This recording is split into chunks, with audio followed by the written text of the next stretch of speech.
चंद्रशेखर की पार्टी लड़ेगी तमिलनाडु में चुनाव, संसद में चौंकाने वाला बयान। 29 जुलाई को लोकसभा की कार्रवाई जैसे ही 11 बजे शुरू हुई, कई सांसदों ने अपने अपने सवाल सदन में दागे। इसी दौरान यूपी के नगीना से सांसद और आजाद समाज पार्टी के संस्थापक चंद्रशेखर की बारी आई, जिन्होंने यूपी और अपने लोकसभा से जुड़े कई सवाल न पूछकर सीधा तमिलनाडु से जुड़ा एक मुद्दा उठा दिया और उस पर सरकार से जवाब मांगा, जिसे सुनते ही लोकसभा स्पीकर ओम बिरला भी चौंक गए।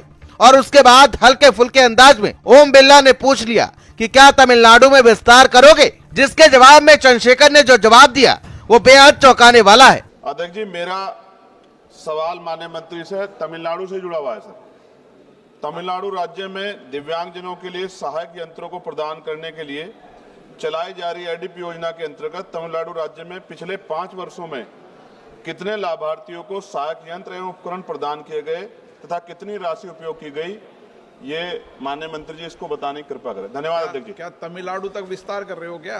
सर, पूरे देश में करेंगे। धन्यवाद। फिलहाल चंद्रशेखर अपनी पार्टी आजाद समाज पार्टी के इकलौते सांसद हैं। बीते साल यूपी में 9 सीटों पर हुए उपचुनाव में चंद्रशेखर ने अपने प्रत्याशी उतारे थे, लेकिन जीत नसीब नहीं हुई। दिल्ली चुनाव में चंद्रशेखर ने जोर आजमाइश की थी, यहाँ तक कि बिहार में भी कई सीटों पर उम्मीदवार उतारने वाले हैं, जो ये बता रहा है कि चंद्रशेखर की तैयारी बड़ी है। दलित और पिछड़ों की बात करने वाले चंद्रशेखर का सपना क्या पूरा हो पाएगा, क्योंकि दलित पिछड़ों की कई पार्टियां देश में हैं, लेकिन मायावती की इकलौती पार्टी ही राष्ट्रीय स्तर पर कभी पहचान बना पाई थी। पर फिलहाल वो अलग संकट से जूझ रही है। आकाश आनंद के रूप में चंद्रशेखर के सामने चुनौती भी है, लेकिन चंद्रशेखर की बातों से ये लगने लगा है कि जैसे बीजेपी दक्षिण भारत में अपनी सियासी जमीन तलाश रही है, वैसे उत्तर भारत के कई राज्यों के बाद अब चंद्रशेखर ने भी दक्षिण भारत में जाने का मन बना लिया है।